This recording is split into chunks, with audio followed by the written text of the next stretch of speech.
If you've been scrolling through TikTok or YouTube recently, you might have noticed something a little unexpected. There's this growing fascination among young Americans with modern China. And we're not talking about politics here. We're talking about a vision of the future that just feels like it's from another planet compared to what they see at home. So let's get into it and figure out what's really going on here. I mean, this whole thing really exploded when huge streamers like iShowSpeed went to China, broadcasting to millions of his followers. Standing in front of the Chongqing skyline, he wasn't seeing a geopolitical rival. No, he was seeing a cyber city. He said it didn't even look human. And for his massive Gen Z audience, that image, man, it was powerful. It was captivating. So that really gets us to the heart of the matter for this explainer. Why is this happening right now? What is it about today's China that is grabbing the attention of a whole generation of Americans in a way we have just never, ever seen before? To really get this, we've got to start by looking at the China that Gen Z is actually seeing. And let's be real, they're seeing it mostly through social media. It's a very specific view. Super high-tech, sleek, and yeah, pretty idealized. For a lot of people, like this 20-year-old named Adams, it all kicks off with infrastructure. Can you believe it? As a teen, he was just messing around on Google Maps and stumbled across these gigantic new projects, towers, bridges, you name it, popping up in what looked like the middle of nowhere.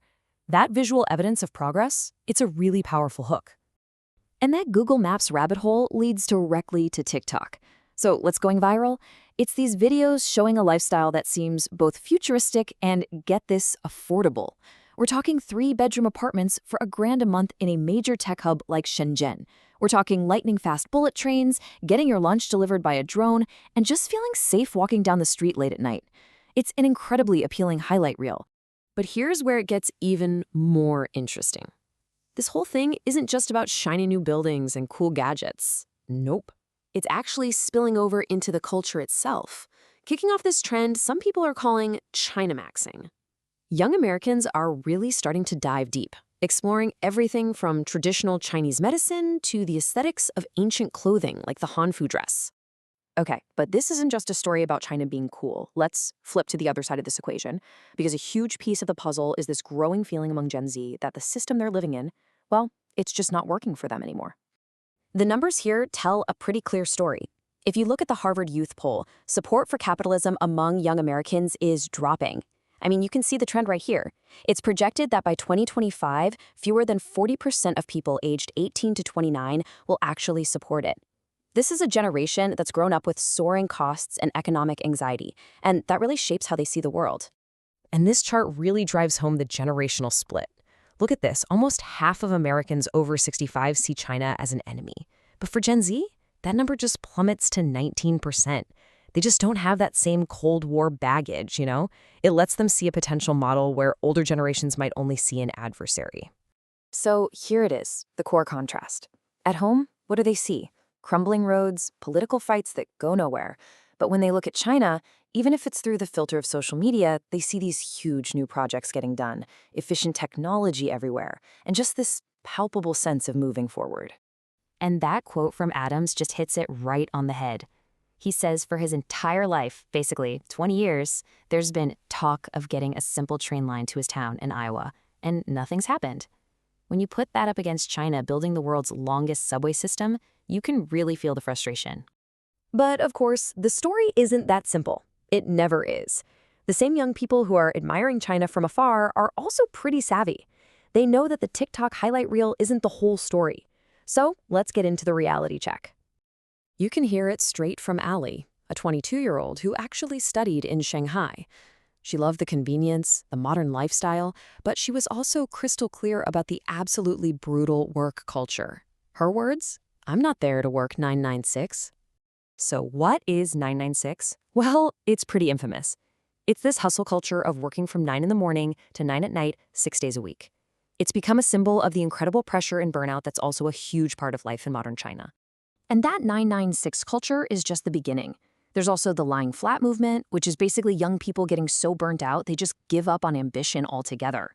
Then you add in the lack of free speech, government censorship everywhere, and a really serious youth unemployment problem. These are the tough realities that you're not going to see in the flashy travel vlogs.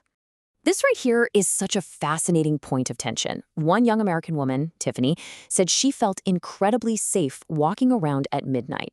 Why? She pointed to the massive network of CCTV surveillance cameras. For her, it was a feature, a plus. But for so many others, that exact same network represents a scary loss of privacy and freedom. So, what does this all mean for how we see China's role in the world? Well, there's a really big shift happening, one that moves way beyond the old Made in China sticker. For decades, right, Made in China meant cheap toys, clothes, that sort of thing. But look at how that's evolved. First came cultural power with an app like TikTok, which is everywhere. And now we're seeing real, high-tech innovation in things like electric cars and home appliances that are competing with the best in the world. And as Professor Mark Giordano from Georgetown points out, that old American idea that a state-controlled economy can only ever copy things and can't truly innovate, that's just a huge mistake. China has clearly shown it can create an environment where you get a creative class making products that people all over the world actually want to buy. So, all of this brings us to our final and maybe the most important question. What does this whole fascination with the state-run capitalist model say about the future of our own system? And here is the great irony in all of this, put perfectly by Professor Ying Zhu.